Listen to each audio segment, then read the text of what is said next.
What's going on, everybody? Welcome to the very first What's Bothering Buster podcast. Y'all know how it is.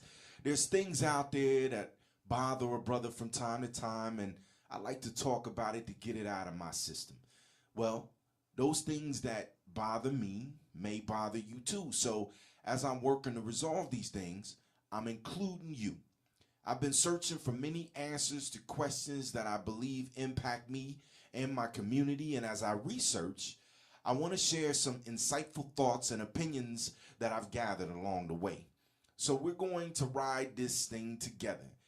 So let's set some ground rules. On Mondays, the shows will be about current topics that are impacting the world and our communities. And on Thursdays, I'll be investing some development opportunities into my people. Yes, indeed. I'm going to be making sure that y'all grow. In my podcast, you will learn, love, laugh. You'll cry. You might get frustrated or angry. You may agree or you may even disagree. Whatever emotion you embrace at the end of the day, just remember it's all love. I told y'all this is for you.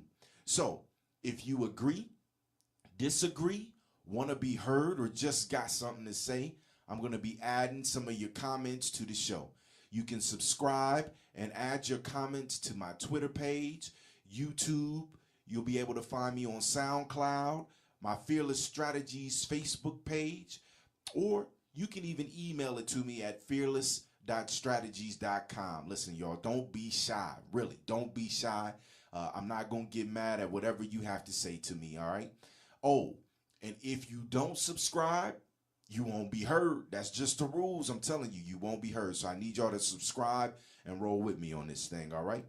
All right, so let's get it started. Today, I'm going to discuss racism and how it's impacted by love. Okay. So, with what seems to be an endless action of racial brutality today in America, I deemed it important to address the topic of racism and how love impacts the measurement of racism in different communities. First of all, racism is not an easy topic to discuss. You feel me? Everybody wants to avoid it because of its sensitivity. And I mean, like a few people out there, man, I've been in physical fights due to racist remarks, and just to keep it 100, I've seen it divide folks who consider themselves to be friends. Albeit, I feel it's important to tackle it in a responsible way and also address views and opinions from multiple perspectives. All right, man, y'all, this is another shameless plug. As a reminder, at the beginning of each Monday show, I'll be reading some of your remarks and opinions from the previous show. Again, you can either tweet them to me at fearless_strat. And don't just be tweeting me without following me on Twitter, man. Yeah, that's bogus. That's an old school word. Or you can email them to me at fearless.strategies@gmail.com. You can comment on my Fearless Strategies business Facebook page. Oh, and at www.fearlessstrategies.com, you can peep a brief summary and you can comment there as well under Let's Blog About It. Remember, no subscribe, no love. I'm just saying. Okay, so for definition, I'm going to lump these things like racism, bigotry, and prejudice, and all other culturally sensitive terms into the word racism. All right, man, I can hear people out there already just tapping on their key. I understand they all carry different meanings, but for the sake of flow, I think it's important to set that definition. So a very light general definition is the discomfort of someone based on another's hue or tone of their skin color, along with the ability to impact a race. Without getting too technical, we're going to consider that racism. We're going to kiss that, or keep it simple for those who missed that. Oh, snap, Buzz. I'm already rhyming, y'all. Y'all got to forgive me. I'm rhyming. All right. So now that the definition of racism, for the sake of this show, is out of the way, we're going to define love. Now, love simply can be defined as an intense feeling of affection for something. Simply put, I have an intense affection for my family. I am willing to sacrifice, y'all hear that sharp sacrifice, for their wellness. Okay, so now that's in the KISS flow of the show. Man, listen to me, man. I'm rhyming again. Anyway, we're going to keep it moving. We're going to keep it moving. So now that we're equipped for today's show with these definitions, I want to tackle these points.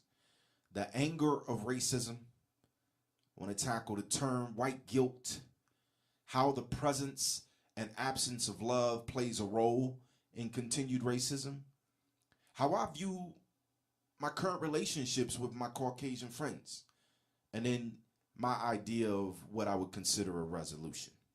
All right?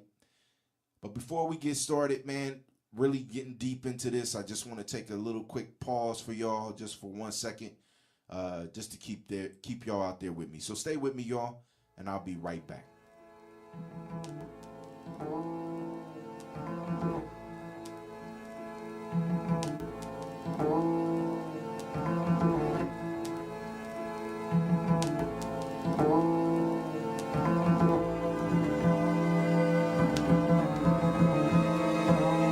Everyone may have banged their head once against the pavement, watching time fly by, wondering where the day went. It's those that consistently bang, brains be vacant, and question why the hood is flooded with crack pavement. Everyone may have banged their head once against the pavement, watching time fly by, wondering where the day went. It's those that consistently bang, brains be vacant. All right. Yeah, we was that was just a quick interlude.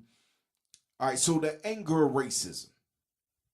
And anybody that knows me, they know that I like to quote things. Abraham Joshua Heschel said, and I quote, "Racism is man's gravest threat to man, the maximum of hatred for the minimum of reasons."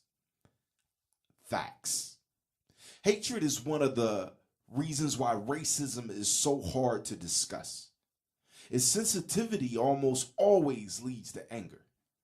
Most of the times, our eyes don't lie. And people impacted negatively by racism are continuously fed this smorgasbord of visual memories of the countless acts of cruelty toward others. Every time I see something old or new, it's like viciously peeling back a fresh scab.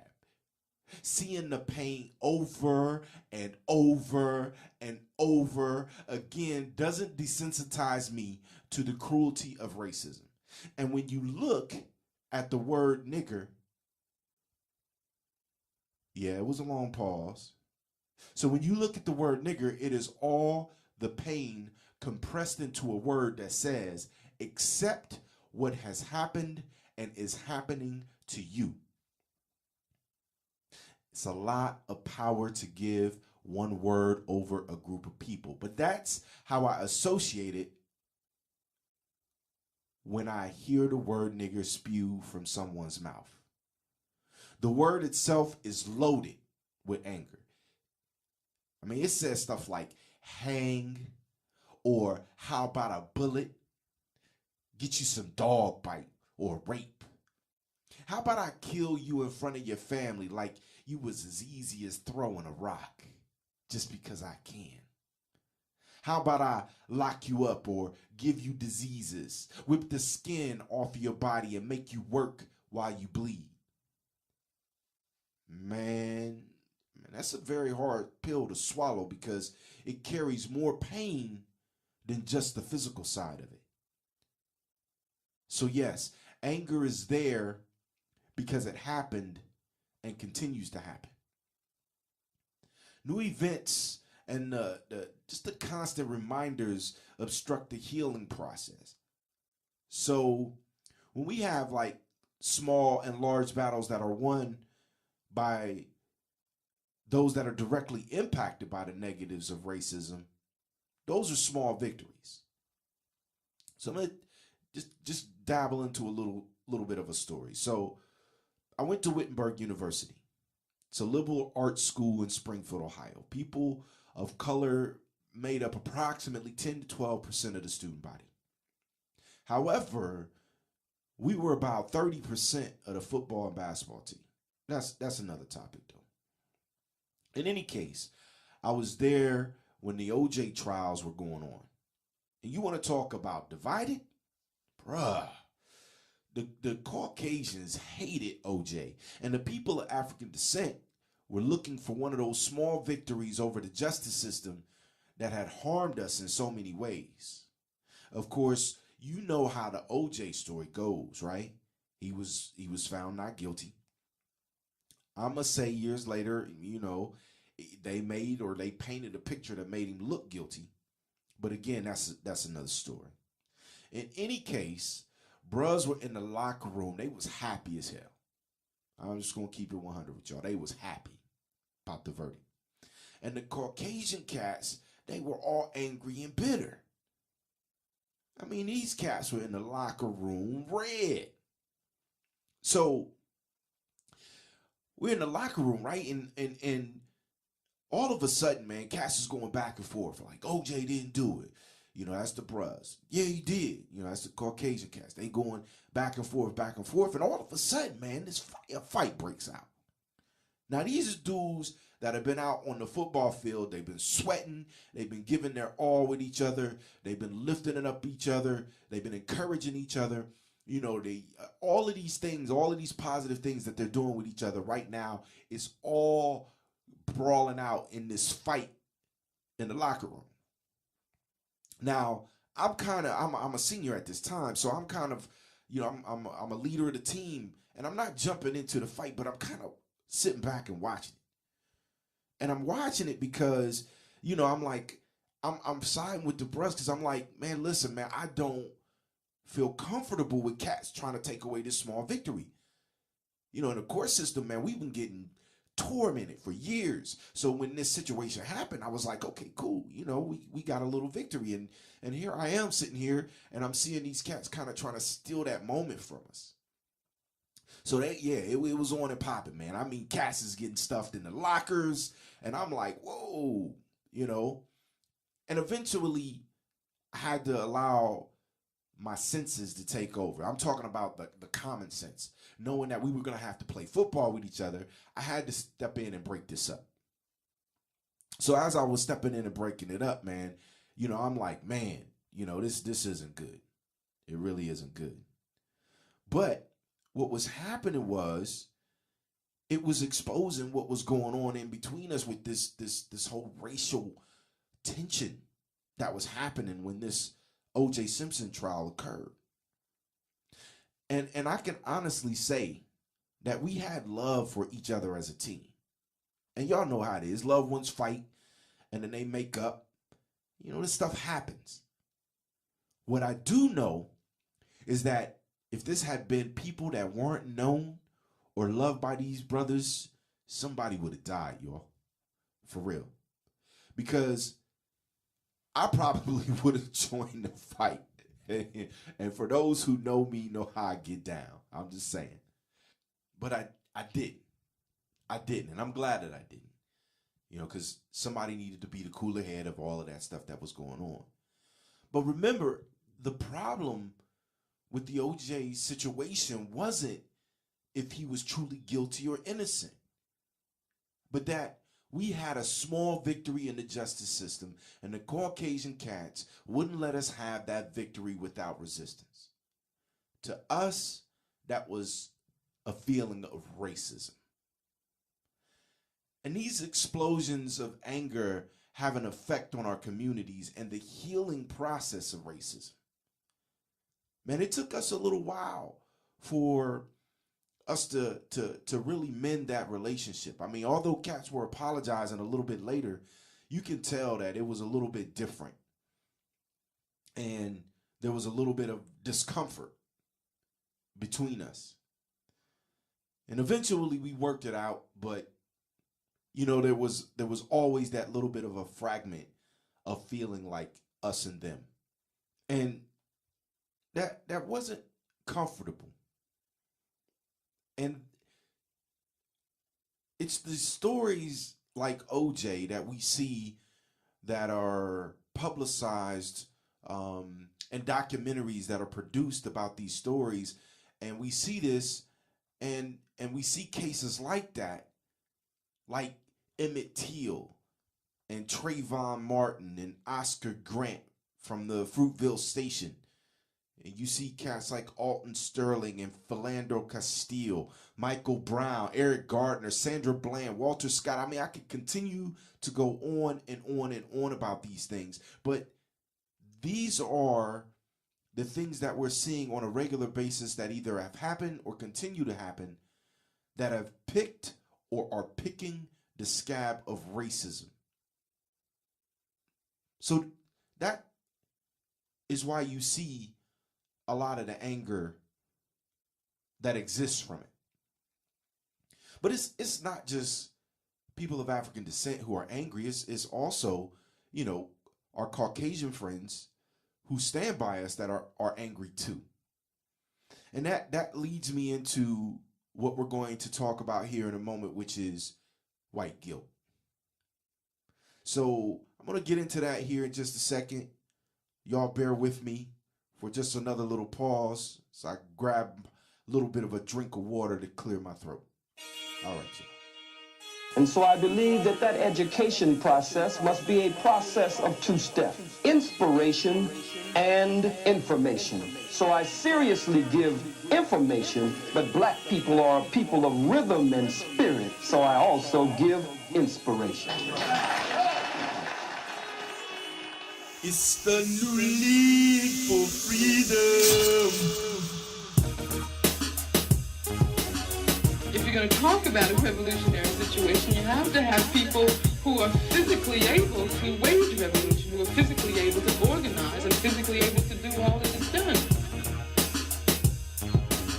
And we have come here because we share a common concern for the moral health of our nation. We have come because our eyes have seen through the superficial glory and glitter of our society and observed the coming of judgment. But we have come. Our suffering has been too long. Our sacrifice has been too great. And our human dignity is too strong for us to be proven any longer. It is a fact that we will get change. We will transform society. Anytime you beg another man to set you free, you will never be free. Freedom is something that you have to do for yourself.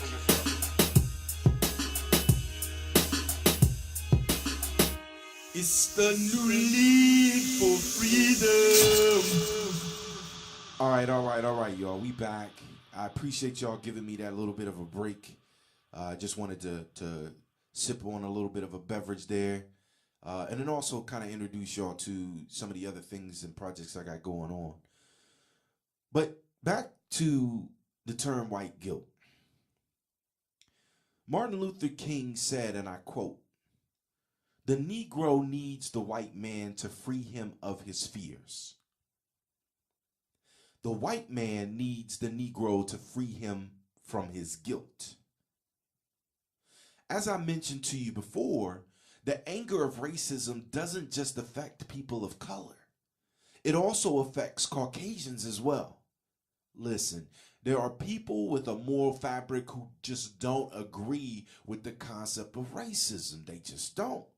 They stand with people of color and appreciate the benefit of recognizing the beauty of different cultures and races. Now, although some stand, some have a more passive approach, some have a more aggressive approach, and some, they just do nothing at all. You'll find the term white guilt is kind of floating around in there somewhere. So what is white guilt? Another simple definition is guilt by Caucasians for harm resulting from racist treatment by other Caucasians in the past or even currently. Now understand, at its core, guilt means that you care about something and it's a response for doing something wrong. Or you can look at it as a signal that tells us when we have transgressed from codes of behavior that we personally want us to, sustain. Equality is written in the American Code, right? I'm sorry, I didn't mean to laugh at that. Politically, it is written in the Declaration of Independence that all men are created equally. Spiritually, an often used Christian passage on equality is found in Galatians 3:28, which says that there is no Jew and Gentile, slave and free, male and female, because we are all one in Christ. In other words, equal. Although we see these codes, they are blatantly disregarded, and the levels of inequality are often maintained by force. Yep, by force. Hell, I would feel guilty too if I write or preach something that I only maintain for people who look like me. I mean, what that tells me is the politics and spiritual practices embraced by 70.6% of the American people, according to the Pew Research Center, is coded by race. For those who prefer to honor the code and their belief, the emergence of guilt is prevalent because America has failed the idea of equality that we want to embrace. As we see the ingrained behavior of race aggression play out in our current days, the internal battle of guilt or white guilt surfaces. Some people may overlook it or they think they're not experiencing it, but it's seen in behaviors such as fear, hatred, indifference, denial, anger. Fear plays out in complexities of things like white flight, where Caucasians move out of areas to avoid living in the same community as people of color. I had breakfast with a friend I'm developing a relationship with. Her name is Lori McKenzie. And I was introduced to Lori through a leadership academy called the African American Leadership Academy that's here in Columbus. It's an amazing class. Lori was instrumental in introducing me to a better understanding of strength-based leadership, which I would tell you that matter of fact, I'll discuss it more on the Thursday episode, but it was amazing. I will say that. Anyway, we had breakfast to discuss my core strength, and we began talking about the term white guilt. Lori was giving me her history of support in communities that were comprised of people of African descent. And I was amazed by her commitment to my people. I was like, damn, she's doing more than I am to support my people. And as we talked, I observed that her drive was not only one of passion, but a desire to right the wrongs of inequality. So I felt like some of the work was being driven by white guilt. I admire what she has done, and I'm very thankful. I'm very thankful. And to be quite honest, she motivates me to do more. So that leads me to have a compassionate position on her well-being, because there are negative side effects to guilt. And I want her to be free of that and be driven by passion alone. But at breakfast, we were discussing my desire to start a school to help young men of African descent to grow and develop into prominent people, making themselves more eligible to attract queens and live well-balanced lives. And because of her presence of love, she immediately offered an opportunity to partner with no fear of racial boundaries. And I'm like, cool. I mean, because she's got an expertise that would actually help these young men become better people. And she was offering that partnership, which I was like, man, she has no fear. And that love kind of leads me to the next point, which is how the presence and absence of love plays a role in continued racism. I like John Legend's music. John Legend, he's a very talented young brother. As a matter of fact, I think John Legend is actually from Springfield, Ohio. And John Legend says, and I quote, "I do believe that part of us ending racism is us seeing each other's humanity and learning to love each other, even if we look different or worship different or live differently." That's big. My mom would often say, love will make you do strange things. I agree. As I mature, I recognize the significance of that statement. See, as I study and observe the behaviors of people, I recognize how the presence of love strengthens bonds.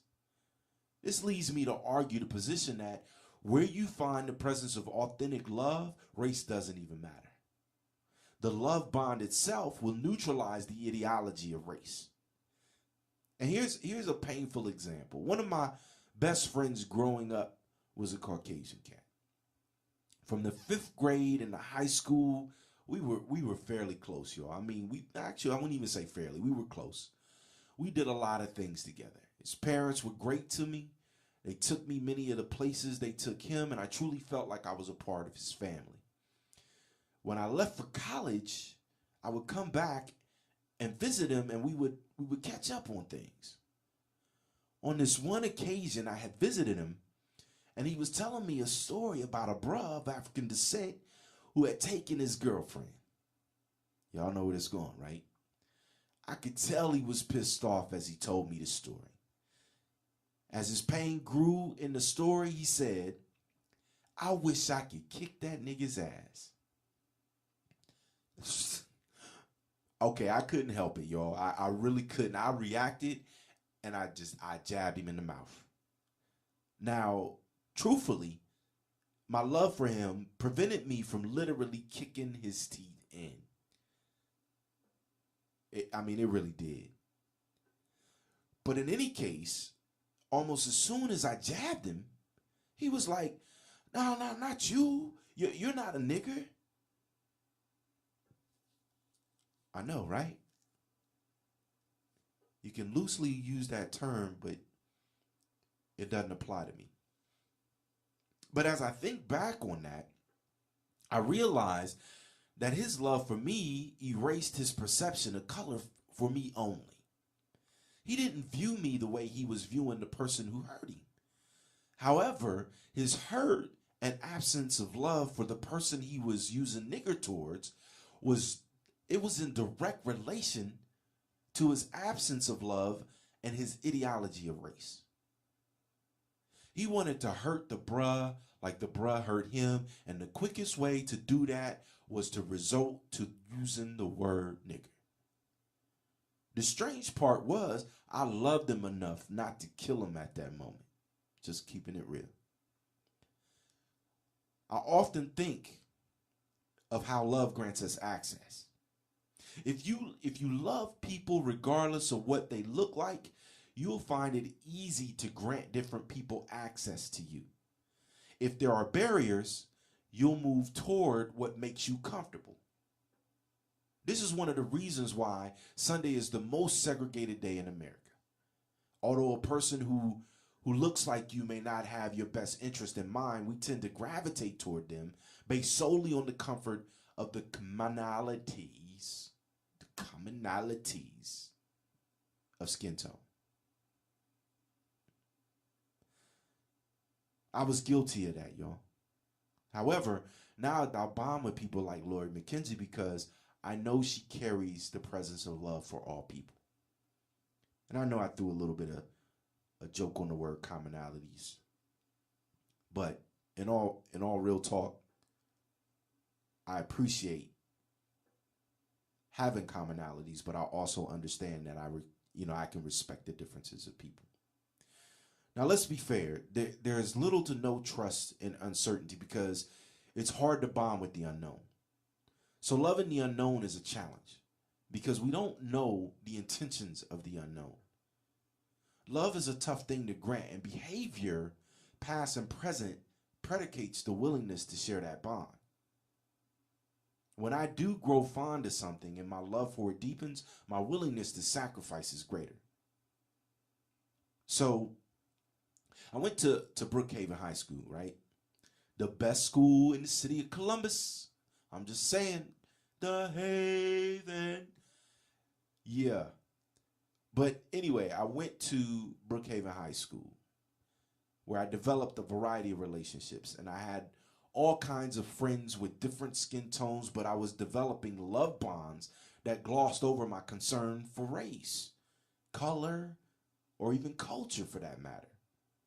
We were friends regardless of our economic status, our skin tone, religion, culture, and so on.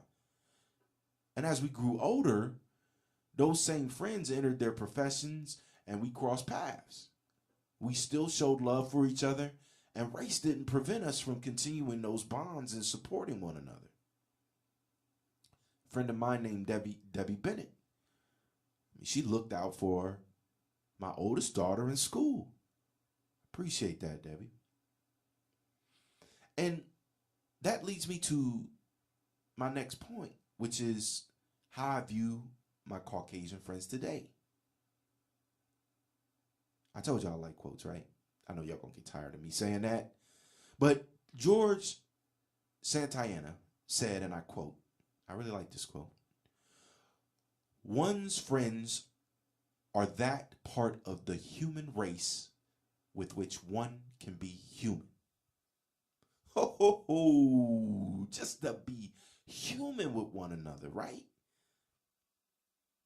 So I work a part-time job, and going back to my Brookhaven thing. While I was at my job, one of my Brookhaven buddies walked in, and I will mention his name. His name is Todd Ryder. He was working for the Columbus Fire Department, and his team, they were at my part-time gig just basically doing an annual walkthrough. And when we saw each other, when Todd and I saw each other, we hugged one another almost immediately. And it felt like we embraced each other for like nearly a minute. And y'all know that violates bro code. I mean, it does. It violates bro code. And everyone in the building was looking at us like, damn, these dudes got love for each other. And we talked for about 10 minutes with no regards to anyone around us. It was such a cool experience. Todd was not a Caucasian friend. He was Todd. My love for him saw him as a man, period. That's how I just be keeping it real. That's how I see people I love.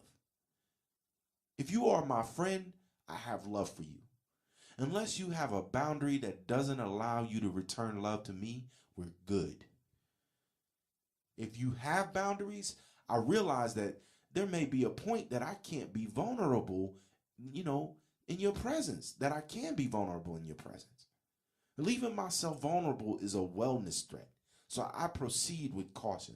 I may show you some love, but there may be some hesitation. It doesn't mean we can't resolve that gap.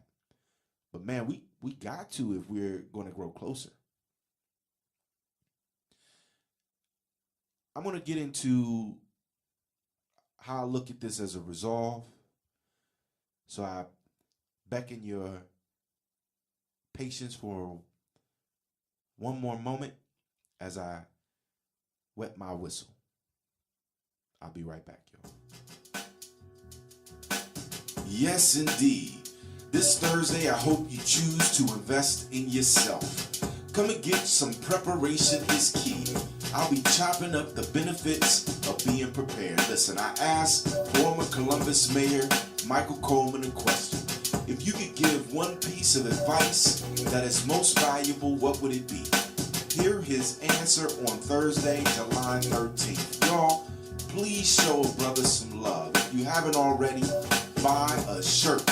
Keep a brother self-employed, y'all. Or for those who prefer to support in other ways, share. It don't cost you a dime. Turn me up in your headphones. Peace, my people. All right, y'all. Listen, I'm back. I had to wet my whistle, like I said I was going to do. So I'm good now. But getting back to, so how do we resolve this issue? So the person that I'm getting ready to quote now, he's an excellent humanitarian. I need to do more research on him so that I can understand who he is better, as opposed to just getting the surface information from all these other resources. But in any case, Nelson Mandela said, and I quote, "No one is born hating another person because of the color of his skin or his background or his religion. People learn to hate. And if they can learn to hate, they can be taught to love. For love comes more naturally to the human heart than its opposite." Nice.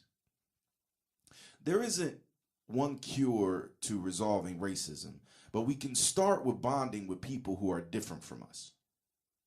I mean, let's set it straight. Love is a very difficult feeling to share, just is. It can bring the most joy and the most pain because of how it affects our emotions, right? I mean, we guard love relentlessly to protect ourselves from being vulnerable. Past behaviors of people from Caucasian descent validate some of our trust issues, which makes extending love very difficult. And not just, past situations, but current situations as well. I mean, and that's just the truth. But we got to start somewhere. Sure, we can coexist. We can smile and gloss over our discomfort, but we will not begin to truly dissolve the pain of racism until we collectively attack it with the presence of unified love. We have to make it awkward for those who continue the ideology of race hatred. And then don't get me wrong, there's nothing wrong with enjoying who you are and the nature of your being, but when you hate people merely because of the differences, you should be the anomaly, not the norm. Man, I was on Twitter the other day and I was reading this story about a Klan rally in Charlottesville, Virginia. The Klan rally had about 50 Klan members and supporters. They may not all been Klan members, but they were supporters. And what was interesting was they had several hundred, they said almost near 1,000 people that were counter protesters. They was in there letting them have it, I guess. And what was interesting was there was about 23 arrests. 20 of those 23 arrests were the people that were protesting the Klan rally. And I was looking at pictures and I was just kind of looking to see the makeup of the crowd, what the people who were protesting the Klan rally looked like. And it was a variety of different people. I mean, just an awesome mix of people. And when I was talking earlier about some people can quietly stand, or, some people may not say anything, they just kind of sit by the wayside. I actually appreciate those who get out and stand. So for my Caucasian friends, I just want you to know you don't need to feel guilty, especially if you're in the fight for the equality of humanity. You just don't. Just show your allegiance by not accepting those blatant acts of hatred, or any act of hatred for that matter. I mean, you can't be quiet, because I interpret that as acceptance. If you see something going down and you're supposed to be with me and you kind of just sit there quietly like you don't know which team to be on, then I'm going to assume you're on the other team because you don't want to offend them. So if you do nothing, it tells me that you don't love me enough to sacrifice even a little for my well-being, and I can't accept that. Love is the key. Love is the key. I know it sounds cliche, but it's the truth. Mandela's quote says it best. People learn to hate, and if they can learn to hate, they can be taught to love. Don't be afraid to learn to love humanity. It will free us from this racial bondage. So, listen, we run out of time today, If you like the show, please let me know. If there is something that you want to add that I missed or you could have said better, please, by all means, let me know. Please share and invite others to listen. Remember, I'll be sharing some of your comments on next week's episode. At the beginning of the episode, I'll be sharing some of the comments that are out there. So let me know how you feel. For those who are willing and want to support, please check my site and go purchase a shirt. I know you heard that in the infomercial, but it's important for me. And if you don't do it, just share it with somebody who will. If you'd like to invite me out to speak with you or as a guest with you, please contact me. Remember, this Thursday we have King and Queen Development going down, right? Remember, preparation is key. You won't want to miss that. I'm telling you. All right. So don't forget to follow me and turn me up in your headphones. Peace, my people.